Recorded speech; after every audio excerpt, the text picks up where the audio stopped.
오늘 하나님께서 우리에게 주신 말씀은 사도행전 21장 1절부터 14절까지 말씀입니다.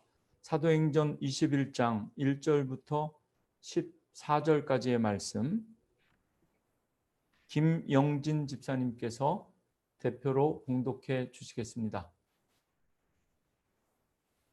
우리가 그들을 작별하고 배를 타고 바로 곳으로 가서 이튿날 로도에 이르러 거기서부터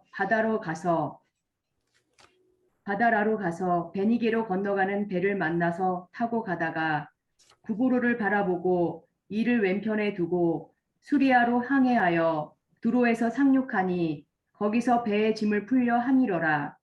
제자들을 찾아 거기서 이레를 머물더니 그 제자들이 성령의 감동으로 바울더러 예루살렘에 들어가지 말라 하더라. 이 여러 날을 지낸 후 우리가 떠나갈새 그들이 다 그 처자와 함께 성문 밖까지 전송하거늘 우리가 바닷가에서 무릎을 꿇어 기도하고 서로 작별한 후 우리는 배에 오르고 그들은 집으로 돌아가니라. 두로를 떠나 항해를 다 마치고 돌레마이에 이르러 형제들에게 안부를 묻고 그들과 함께 하루를 있다가 이튿날 떠나 가이사랴에 이르러 7 집사 중 하나인 전도사 빌립의 집에 들어가서 머무르니라. 그에게 딸 넷이 있으니 처녀로 예언하는 자라.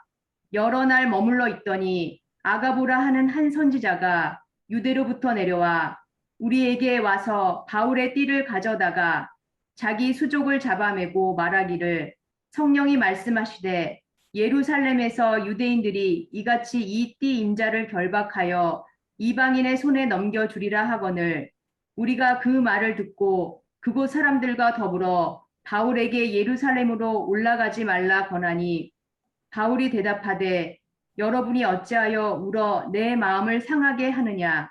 나는 주 예수의 이름을 위하여 결박당할 뿐 아니라 예루살렘에서 죽을 것도 각오하였노라 하니 그가 권함을 받지 아니하므로 우리가 주의 뜻대로 이루어지이다 하고 그쳤노라. 아멘. 오늘 하나님께서 우리에게 주신 말씀입니다. 이 시간 찬송 한 장 부르고 하나님의 말씀 듣겠습니다. 찬송가 342장, 통일 찬송가로는 395장, 너 시험을 당해. 함께 찬송 부르시죠.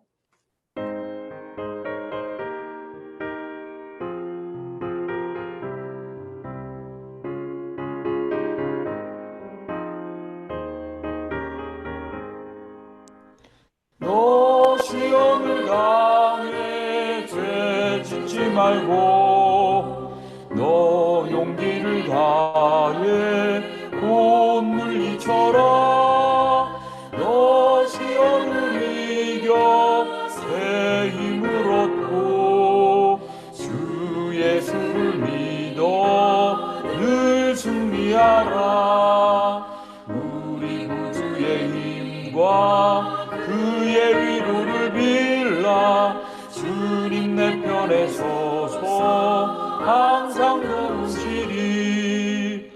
내 친구를 삼가 잘 선택하고 너를 삼가 늘 조심하라. 너 열심을 다해 늘 충성하고 온 정성을 다해 주 봉사하라. 우리 구주의 힘과 그의 위로를 빌라. 주님 내 편에 서서 항상 도우시리. 잘 이기는 자는 상 받으리니 너 낙심치 말고 늘 전진하라. 내 구세주 예수 힘 주시리니 주 예수를 믿어 늘 승리하라. 우리 구주의 힘과 그의 위로를 빌라. 주님 내 편에 서서 항상 도우시니.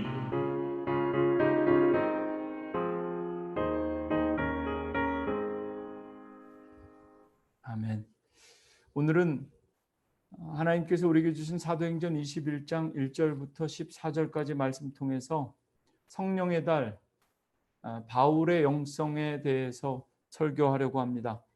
특별히 이번 달 남아있는 주일마다 바울과 모세와 아브라함과 다윗, 이렇게 성경 속에 이러한 위대한 믿음의 사람들의 영성을 통해서 우리의 영성을 한번 확인하고 정말 우리에게 필요한 기도와 그리고 믿음과 순종이 무엇인지 확인하는 시간 되기를 원합니다. 우리는 우리 스스로를 그리스도인이라 이렇게 부릅니다. 그리고 세상 사람들도 주일날 이렇게 하나님 예배하는 사람들을 기독교인, 그리스도인이라 이렇게 부르는데요. 그리스도인이라는 것은 그리스도의 사람을 의미합니다. 사도 바울은 그리스도의 사람들이 어떤 사람들인지 아주 정확하고 명확하게 설명하고 있는데요. 로마서 8장 9절 말씀을 세 번역으로 제가 읽어드리겠습니다. 하나님의 영이 여러분 안에 살아계시면 여러분은 육신 안에 있지 않고 성령 안에 있습니다. 누구든지 그리스도의 영이 없으면 그리스도의 사람이 아닙니다. 다른 말로 하면 누구든지 그리스도의 영이 있어야 그리스도의 사람, 그리스도인이라는 말씀입니다. 우리 안에 하나님의 영이 살아 있어야 합니다. 성령 안에 살아가는 사람들, 바로 그리스도인입니다. 누구든지 그리스도의 영이 없으면 그리스도의 사람이 아니다. 오늘도 그리스도의 영, 그 안에서 살아가는 사람들이 오늘 함께 예배하는 우리들입니다. 서로를 통해서 오늘 영상으로 이렇게 만나고 볼 수 있는 서로의 모습을 통해서 하나의 믿음으로 살아가는 그리스도인들 바라보는 기쁨이 함께하기를 주님의 이름으로 축원합니다. 9월 1일부터 새벽마다 갈라디아서 말씀을 묵상하고 있습니다. 1장부터 6장까지밖에 없는 짧은 말씀이기 때문에 아마 이번 주 화요일이면 갈라디아서 통독과 큐티 묵상이 다 끝날 텐데요. 어제와 오늘 묵상한 갈라디아서 5장에 기록된 사도 바울의 말씀을 요약하면 이렇습니다. 성령을 힘입어서 살고, 여러분, 물론 이 말씀은 갈라디아 교인들에게, 갈라디아의 그리스도인들에게 하신 말씀이죠. 성령을 힘입어서 살고, 성령의 인도하심에 순종하며 살고, 그리고 성령과 더불어 사십시오. 저는 이 사도 바울의 말씀으로 오늘 설교를 전하기 전에 우리 교회 성도들에게 똑같은 말씀으로 권면하고 싶습니다. 여러분, 성령의 힘으로 사십시오. 우리가 가진 힘으로 발버둥 치며 살아보려고 노력하는 것이 아니라 성령의 힘으로 사십시오. 성령께서 인도하실 때 순종하십시오. 그리고 혼자 살아가려고 애쓰지 말고 성령님과 함께 살아가는 기쁨과 축복을 누리십시오. 그리스도인들이 살아가는 삶의 방식과 특징을 설명하는 단어가 영성이라는 단어입니다. 학문적으로는 학자들마다, 목사님들마다, 신학자들마다 spirituality, 영성에 대한 정의들을 조금씩 달리하는데요. 저는 아주 쉽게 설명하고 싶습니다. 영성이란 무엇인가? 바울의 영성을 살펴보기 전에 영성이란 무엇인가? 여러분, 우리 그리스도인들이 제일 잘하는 것, 그것이 바로 우리의 영성입니다. 우리 한국교회 교인들이 특별히 자랑할 수 있는 우리의 영성이 있죠. 교회 열심히 다니는 것, 주의를 잘 지키는 것, 이런 것들이 영성입니다. 오늘처럼 이렇게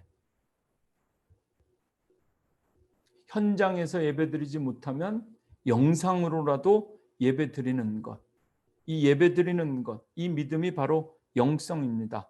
한국교회가 가진 자랑스러운 전통들이 다 우리의 영성입니다. 그런데 정말 앞으로 우리에게 필요한 것, 정말 하나님께서 우리에게 원하시는 영성이란 무엇일까 생각해 보았습니다. 그리고 이번 한 달 동안 그 말씀들을 묵상하면서 설교하려고 합니다. 어떻게 지금보다 더 거룩할 수 있을까? 완전할 수 있을까? 노력해야 됩니다. 지금보다 더 성령 충만한 삶을 살기 위해서 우리에게 필요한 것이 무엇인지 몇 가지 정리해 보았는데요. 첫째는요, 여러분, 오늘 우리가 예배하는 이 주일은 월요일과 이어져야 합니다. 그것이 영성입니다. 일주일 가운데 주일을 거룩하게 구별해서 하나님 앞에 나와 예배하는 것이 지금까지 우리가 가진 자랑스러운 영성이었다면, 앞으로는 우리가 이 하나님 앞에 구별해 내었던 주일을 월요일과 다시 연결하는 것, 인테그리티, 이것이 바로 우리의 영성이 되어야 합니다. 그리고 지금 우리에게 필요한 영성이라고 믿습니다. 초대교회 성도들은 성전에 있든지 집에 있든지 날마다 그리스도인으로 살았다, 이렇게 사도행전과 신약성경은 증언하고 있습니다. 지금까지 우리는 주일을 거룩하게 지키기 위해서 참 많이 노력했고, 그리고 그것이 정말 귀한 믿음임을 누구도 부인할 수 없을 겁니다. 그러나 앞으로는 우리가 이렇게 거룩하게 구별하여 지켰던 이 주일의 영성을 월요일부터 더 충만한 성령님의 은혜를 누리기 위하여 주일을 월요일로 연결하는 것, 이것이 새로운 우리의 영성이 되기를 원합니다. 두 번째는요, 예배가 삶으로 연결되어야 합니다. 우리의 예배가 삶으로 인테그리티 되는 것, 그것이 바로 영성입니다. 지난 주간에 제가 아주 재밌는 선배 목사님 글을 읽었는데요. 30년간 새벽 예배 한 번도 빠지지 않은 집사님, 권사님들의 눈빛이 요즘 나는 너무 무섭다. 비가 오나 눈이 오나 새벽을 깨우며 기도하는 분들은 교회 안에서 누구보다 은혜가 넘치고 성령이 충만한 사람들이죠. 그런데 이 목사님 왜 이런 집사님, 권사님들이 무섭다고 느껴졌을까 궁금해서 내용을 잠깐 읽어봤더니요, 지난 30년간 새벽 기도를 통해서 하루도 빠지지 않고 새벽마다 성전에 찾아와 새벽마다 기도한 집사님, 권사님들의 눈빛이 나는 요즘 너무나도 무섭다. 새벽 예배를 드릴 때마다 교인들 가운데 누가 새벽을 깨우며 기도했는지, 그리고 누가 한 번도 새벽에 나온 적이 없는지 그들은 정확하게 구분하고 평가하고 기억하는 사람들인 것 같다.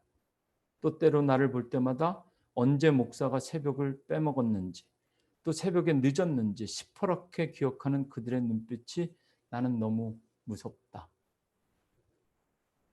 새벽 기도의 은혜는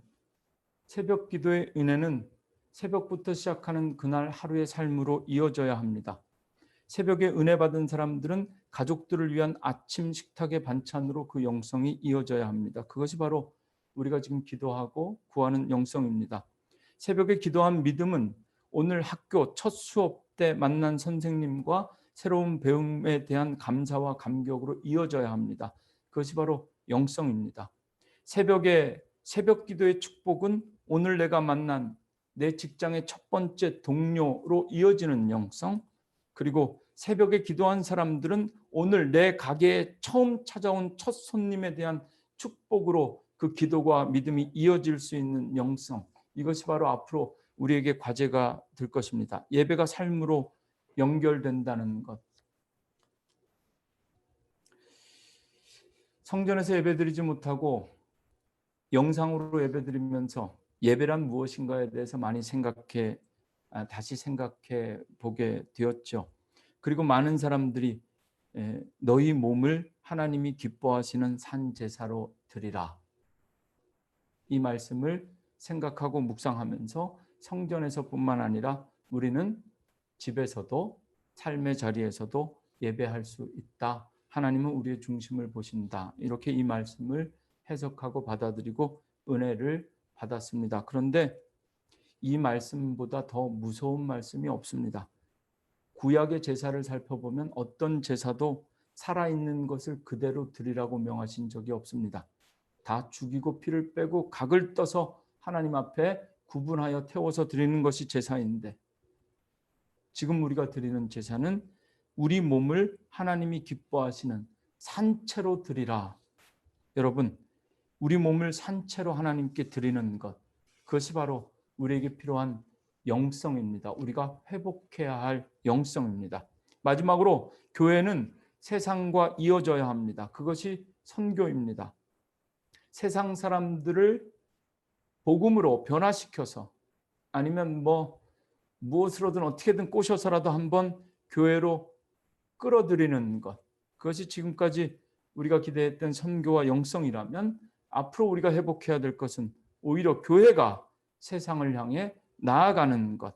지금까지 우리는 구원의 방주로서 높은 종탑이 상징하는 교회의 영성이었다면 앞으로는 교회의 담벼락을 없애고 교회와 세상을 연결하는 구원의 방주이면서 동시에 축복의 통로가 될 수 있는 그런 영성을 개발해야 됩니다.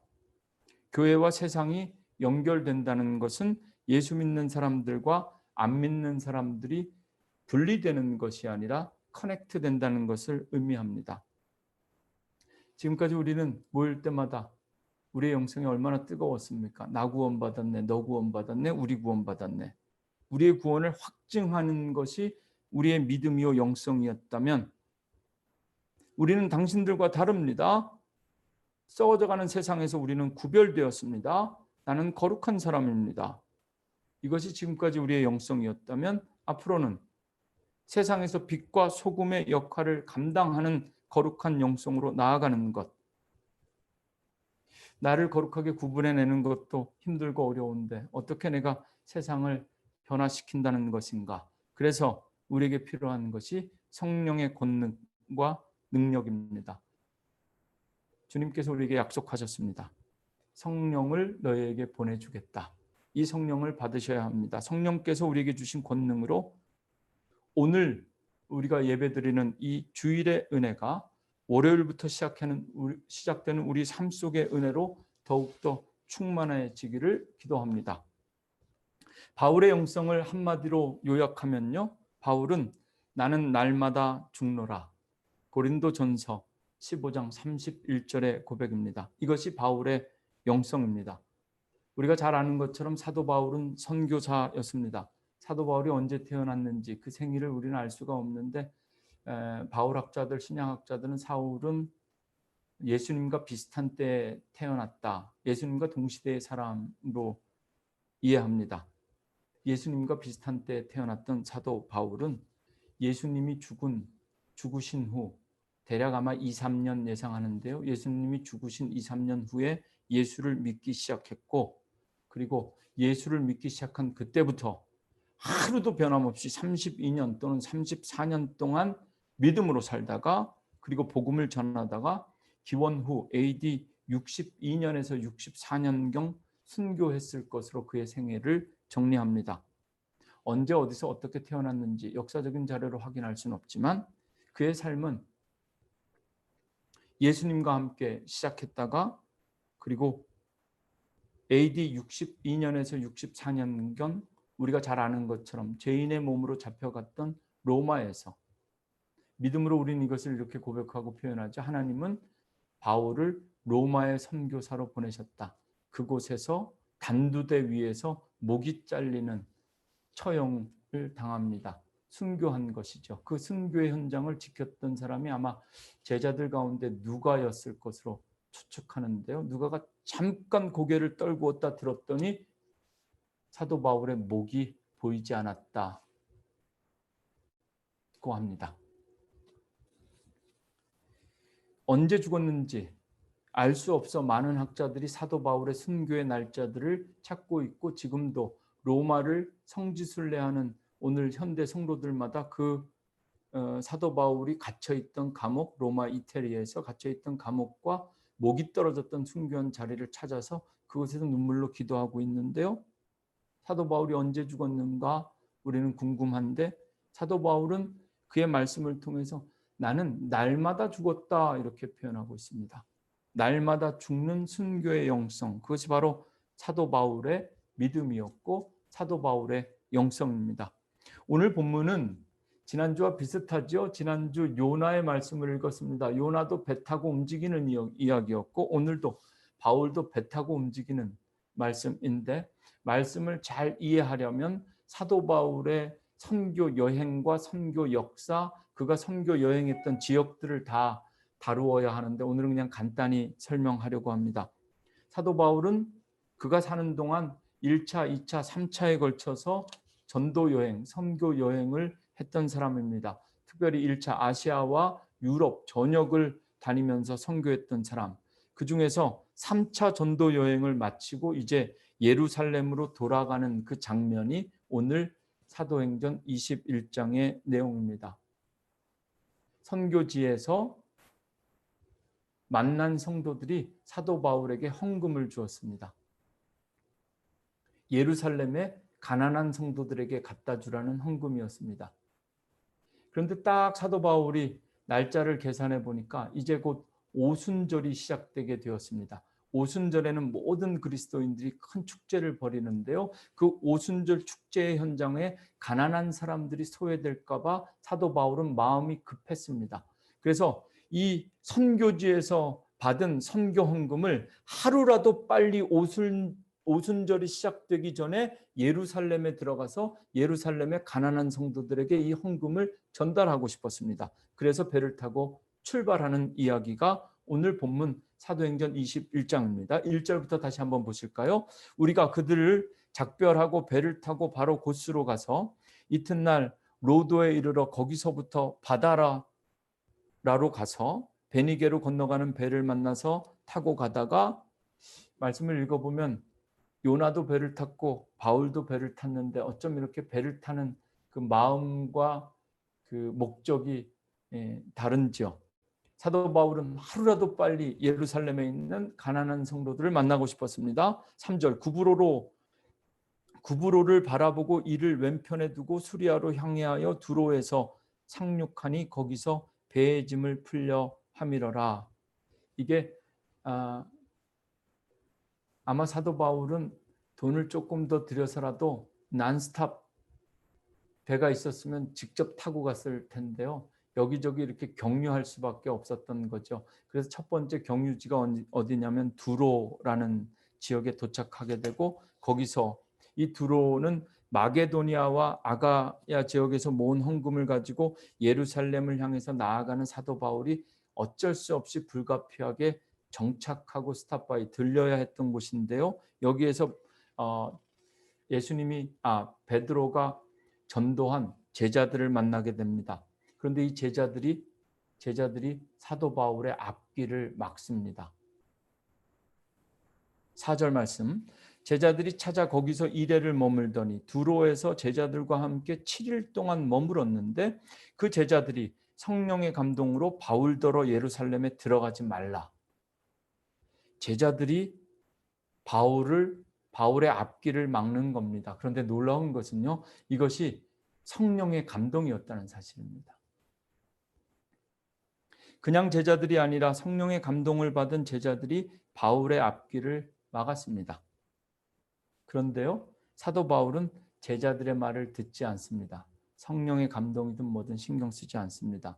똥꼬집이 얼마나 대단한지 5절부터 6절 말씀 읽어보겠습니다. 이 여러 날을 지낸 후 우리가 떠나갈새 그들이 다 그 처자와 함께 성문 밖까지 전송하거늘. 제자들이 처자식과 가족들 다 데리고 나와서 마지막까지 사도 바울을 붙잡으려고 그렇게 하는데 말이죠. 사도 바울은 멋있게 그 바닷가에서 해변가에서 무릎을 딱 꿇고 기도합니다.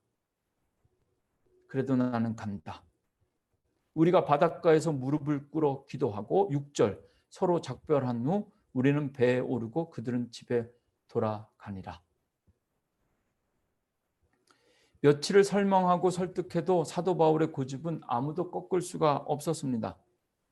바닷가에서 무릎 꿇고 기도하고 이제 또 예루살렘을 향해서 하루라도 더 빨리 도착하려고 출발합니다. 7절 말씀 보실까요? 두로를 떠나 항해를 다 마치고 둘레마이에 이르러 형제들에게 안부를 묻고 그들과 함께 하루를 있다가 또 배가 여기에 멈춰선 겁니다. 이튿날 떠나 가이사라에 이르러 7 집사 중 하나인 전도자 빌립의 집에 들어가서 머무르니라. 7 집사 중에 빌립이라는 사람을 소개하고 있는데요. 오늘의 본문의 핵심적인 주제는 아니지만 한글 성경에만 나오는 번역이죠. 집사라는 표현 말이죠. 그냥 세븐인데 말이죠. 그래서 요즘 우리 교회에서 우리 직분에 대한 이해 때문에 뭐 크게 제가 볼 때는 문제가 되는 번역은 아니지만 어쨌든 빌립은 봉사와 행정을 담당했던 7 집사로 세워졌던 사람인데 그 빌립의 인생을 보면 나중에 이 집사가 오늘 김용진 집사님께서 말씀 읽으실 때 전도자가 아니라 전도사라고 읽으시더라고요. 우리 입술에 편하니까 그렇죠. 지적하는 것 아닙니다. 전도사도 맞습니다. 전도 이 7 집사였던 빌립이 전도자가 되었습니다. 그리고 빌립에게는 4명의 딸이 있었는데요. 이 딸들이 다 시집을 안 갔습니다. 처녀였고요. 딸들 4명이 다 하나님의 말씀을 전하는 예언자였습니다. 이 가정이 얼마나 은혜가 충만한 가정인지 아시겠죠. 이 빌립과 그의 가족들이 이제 이 바울을 만났고 바울을 예루살렘에 가지 못하게 막고 있습니다. 그 말씀을 한번 이어서 읽어보면 이 성령이 충만했던 사람, 성령과 믿음이 충만했던 빌립과 그의 4딸 가운데 아가보라는 선지자가 바울 앞에 나아가서 본인이 받았던 하나님으로 받았던 성령의 말씀을 증언하고 있습니다. 9절 그에게 딸 4이 있으니 처녀로 예언하는 자라. 4 다 예언자였다는 겁니다. 성경을 읽어보면 구약 성경 시대만 예언자 선지자가 있는 걸로 우리는 잘 그렇게만 이해하는데요. 신약 시대에도 예언자가 있었습니다. 마치 이 빌립, 전도자 빌립의 딸들과 같은 사람들, 비가 올 것을 정확하게 예언하기도 했고요. 또 오늘 이 사도 바울의 예언 같은 것들을 미리 하나님의 말씀을 받았던 사람들, 빌립의 딸들 가운데 아가부라 하는 선지자가 바울에게 예루살렘에 올라가지 말라고 말합니다. 그리고 이것은 내 생각이 아니라 성령이 주신 말씀이라고 하는데요. 11절 말씀 아주 중요하기 때문에 꼭 여러분들 눈으로 한번 보셨으면 좋겠습니다. 우리에게 와서 바울의 띠를 가져다가 자기 수족을 잡아매고 말하기를 성령이 말씀하시되 예루살렘에서 유대인들이 이같이 이 띠 임자를 결박하여 이방인의 손에 넘겨주리라 하거늘.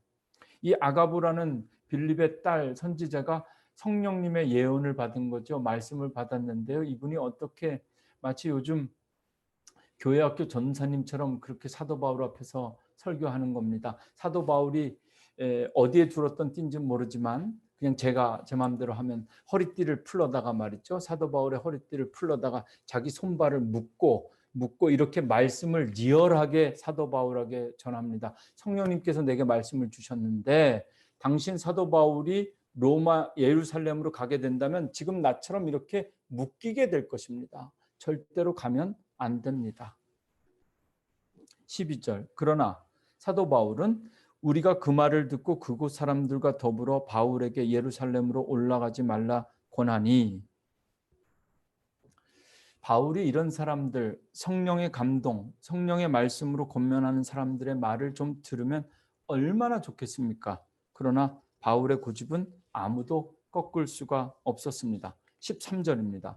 바울이 대답하되 여러분 어찌하여 울면서 이렇게 내 마음을 상하게 하십니까? 나는 주 예수의 이름을 위하여 결박당할 뿐 아니라 예루살렘에서 죽을 것도 각오하였노라. 2가지를 각오했는데요. 예수님을 위해서 나는 결박당할 것, 체포당하는 것도 각오했고 죽을 것도 각오했는데 이 2가지를 한 가지로 요약하면 죽을 각오입니다. 바울을 살리기 위해서 바울을 사랑하는 사람들이 하나님께 기도했고 성령께서 그들에게 주신 감동에 따라 울면서 바울을 설득한 것인데 오히려 그것이 바울에게 상처가 되었습니다. 그래서 바울이 말하는 것이요. 너희는 왜 자꾸 나를 힘들게 하느냐? 주 예수의 이름을 위하여 결박당할 뿐 아니라 예루살렘에서 죽을 것을 나는 각오하였다. 죽으면 죽으리라. 이것이 바울의 신앙이고 영성이었습니다. 죽으면 죽으리라. 이 바울의 영성을 우리의 삶으로 인테그리티하는 것, 받아들이고 적용하는 것은 쉽지가 않아 보입니다. 말씀을 전하고 설교하는 저나 여러분이나 우리 다 함께 이 시간 바울처럼 죽으면 죽읍시다 라고 말하기가 쉽지가 않습니다. 왜냐하면 이것은 아니 꺾고 치사한 것 좀 참으면서 삽시다라는 정도의 믿음이 아닙니다. 우리의 생각이나 계획이나 고집 같은 것 조금씩 포기하면서 죽으면 죽으리라 내 욕심을 좀 포기하면서 손해보면서 억울하게 그렇게 삽시다. 뭐 이렇게 은혜스럽게 해석하고 설교할 수 있는 그런 내용이 아닙니다. 사도 바울은 그냥 진짜 생명입니다. 난 그냥 죽겠다는 겁니다. 이것이 그의 믿음입니다. 바울은 순교의 영성을 살다가 죽은 사람. 그리고 이것이 얼마나 진정성이 있었는지 그의 모든 서신들을 보면 날마다 죽는 얘기입니다. 날마다 나는 죽노라, 죽노라. 요즘 영성 일기를 쓰면서 나는 날마다 죽고 예수로 산다. 사도 바울의 영성에서부터 출발한 것 같지만 완전히 다른 영성입니다. 그냥 육체의 욕심 정도 다스리면서 말씀대로 사는 정도가 아니라 사도 바울은 그냥 죽는 겁니다. 생명을 이야기하는 겁니다. 여러분, 우리도 바울처럼 죽으면 죽으리라는 순교의 영성으로 날마다 죽어, 날마다 이 땅에서 죽어 영원한 생명을 누리는 사명자들 되시기를 주님의 이름으로 축원합니다. 제가 지금 이 얘기를 하고 화면으로 몇 명이나 아멘 하실지 좀 보고 싶었거든요. 다시 한번 사도 바울처럼 진짜 날마다 죽으면 죽으리라는 순교의 영성으로 오늘도 죽고 내일도 죽고 그렇게 날마다 죽어서 영원히 사는 영원한 생명을 누리는 성도님들 되시기를 주님의 이름으로 축원합니다. 아멘. 네. 우리가 다 같이 아멘하고 은혜 받기에는 너무 센 말씀인 것을 제가 잘 압니다. 그래서 한 가지 은혜를 더 나누려고 합니다. 성령의 감동을 구별하는 방법입니다. 여러분, 성령의 달 말씀 듣고 예배 드릴 때마다 정말 성령님께서 내게 주신 감동인지 은혜인지 이게 성령님께서 주신 생각인지 나의 생각인지 어떻게 구분할 것인가 여기까지 한 번 더 생각하고 설교 마치려고 하는데요. 가볍게 그냥 오늘 말씀 읽으면 성령의 감동과 감동이 충돌하는 말씀입니다. 4절 말씀 다시 한번 보실까요? 제자들을 찾아 거기서 이래를 머물더니 제자들이 성령의 감동으로 바울더러 예루살렘에 들어가지 말라. 여러분 교회 안에서도 모든 갈등은 다 성령께서 주시는 감동 오해하지 말고 잘 들으십시오. 성령의 감동 때문에 우리는 서로 때로는 오해하기도 하고 싸우기도 합니다. 제자들이 성령의 감동으로 바울에게 권면했지만 이 말씀을 가만히 읽으면 바울은 그 말을 듣지 않았습니다. 바울이 성령이 주신 감동에 순종하지 않았던 것처럼 들립니다. 11절 말씀도 읽어보면 아가보라는 선지자가 성령의 말씀을 전하는데 바울은 성령의 말씀을 거절합니다. 우리에게 와서 바울의 띠를 가져다가 자기 수족을 잡아매고 말하기를 성령이 말씀하시되 분명히 성령이 말씀하셨는데 아가보라는 선지자에게 성령이 말씀하셨는데 그 말씀하신 내용이 뭔지 한번 보셔야 됩니다. 11절이 오늘 본문의 제 설교에 있어서 가장 중요한 내용입니다. 예루살렘에서 유대인들이 이같이 이 띠 임자를 결박하여 이방인의 손에 넘겨주리라. 성령님의 감동과 말씀을 정확하게 구분하는 방법. 죽기를 각오하는 믿음의 사람은 그 누구도 막을 수 없다. 사도 바울의 영성은 순교의 영성이었다. 이것보다 더 중요한 교훈을 오늘 본문 속에서 우리는 발견할 수가 있습니다. 다들 성령의 감동이라고 하고 성령의 말씀이라고 하는데 왜 사도 바울은 그들의 말을 듣지 않았을까? 여러분, 우리와 함께 하시는 성령은 정확하신 분입니다. 사실을 왜곡하거나 사명자들을 적당히 꼬셔서 사명지로 사도 바울을 예루살렘으로 로마로 그렇게 적당히 꼬셔서 선교지로 보내시는 분이 아닙니다. 정확하게 성령께서는 예언하시고 보여주십니다. 우리는 하나님의 생각과 사람의 생각을 잘 구분할 줄 아는 것, 그것이 바로 영성입니다. 오늘 본문 속에서 다시 한번 읽어보면 오늘 본문 속에서 어디에도 성령께서 바울에게 예루살렘에 들어가지 말라고 한 말씀이 없습니다. 그런 감동을 준 적이 없습니다. 아마도 성령께서는 제자들, 두로에서 만났던 제자들에게나 또 아가보 선지자에게나 사도 바울이 예루살렘에 가면 결박당하고 고난당하고 포로로 잡혀갈 것이다 라는 것을 성령은 정확하게 말씀하셨고 예언하였을 겁니다. 그런데 그 말을 들은 사람들의 생각이 이 성령의 감동에 추가됩니다. 너무나 바울을 사랑했기 때문에, 아꼈기 때문에 제자들이 그 성령의 말씀을 듣고 바울에게 예루살렘에 들어가면 당신은 포로가 될 것입니다 라는 이 성령의 감동을 그대로 전하는 것이 아니라 이 성령의 감동에 대한 자신들의 사랑과 마음을 전하는 거죠. 들어가면 안 됩니다.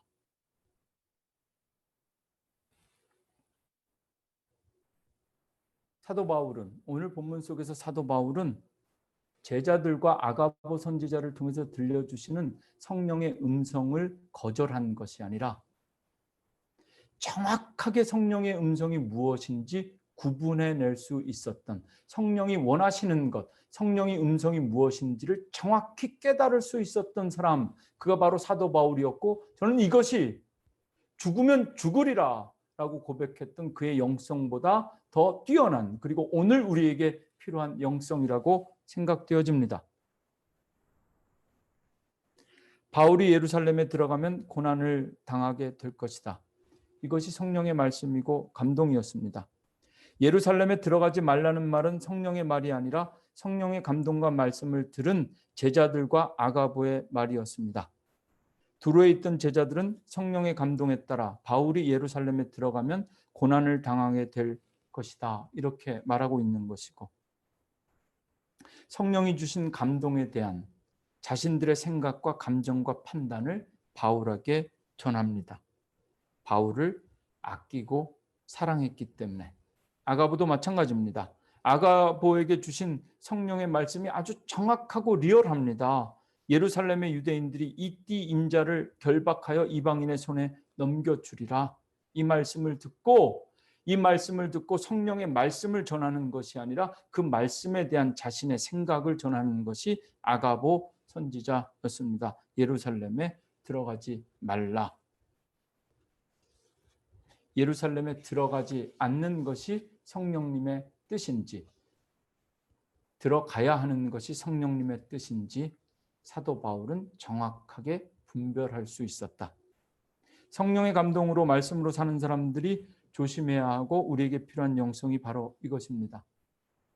성령께서 보여주시는 감동과 말씀을 사는 것이 아니라 그 말씀에 대한 2차적인 나의 생각과 판단으로 사는 것. 그러면서 우리는 그것이 성령의 생각이다라고 착각하게 되는 것이죠.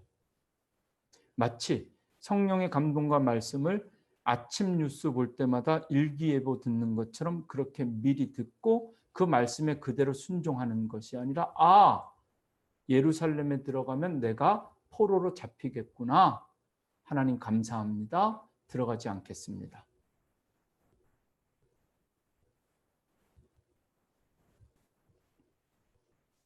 사실 이것은 바울과 바울의 제자들, 오늘 본문 속에만 나오는 이야기가 아닙니다. 예수님과 그의 수제자 베드로도 마찬가지였습니다. 예수님께서 마태복음 16장에 보면 제자들에게 이렇게 말씀하시죠. 나 이제 예루살렘에 올라간다. 어쩜 이렇게 바울과 똑같은 행적인지 모르겠습니다. 나 이제 예루살렘에 올라간다. 십자가에 못 박혀 죽겠다. 성령의 감동, 성령의 말씀이 아니라 예수님의 말씀으로 직접 이렇게 이야기합니다. 베드로가 발끈합니다. 주여 그리 마옵소서. 이 일이 결코 주께 미치지 아니하리이다. 절대로 그렇게 되면 안 됩니다.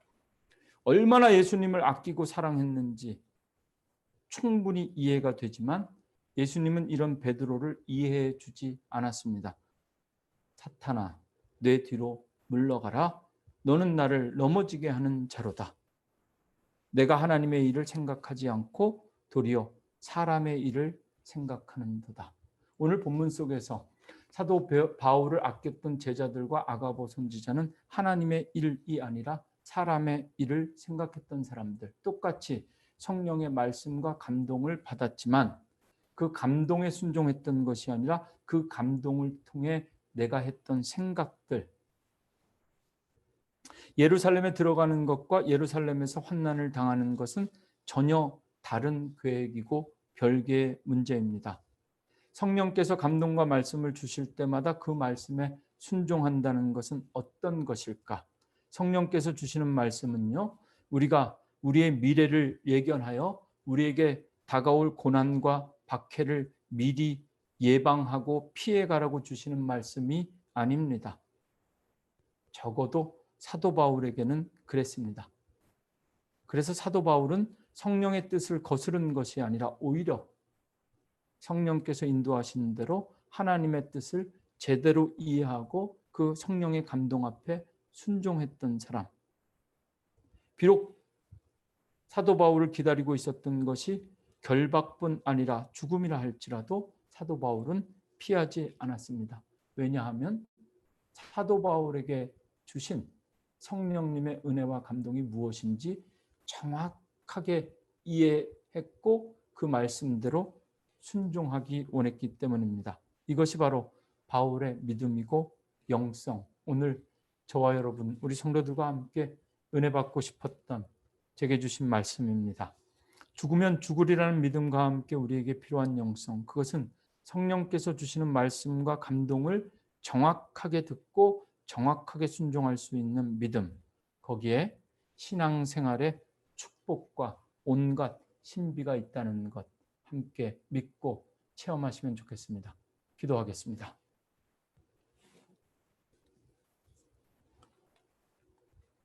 하나님, 성령의 달, 우리의 영성을 돌아봅니다. 우리의 믿음을 돌아봅니다. 하나님께서 우리에게 감동 주실 때마다 우리가 어떻게 반응했는가?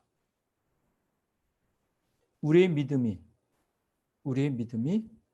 성령님께서 우리를 도우셔서 정확하게 하나님의 마음과 생각을 깨닫고 분별할 수 있는 믿음 되게 하옵소서.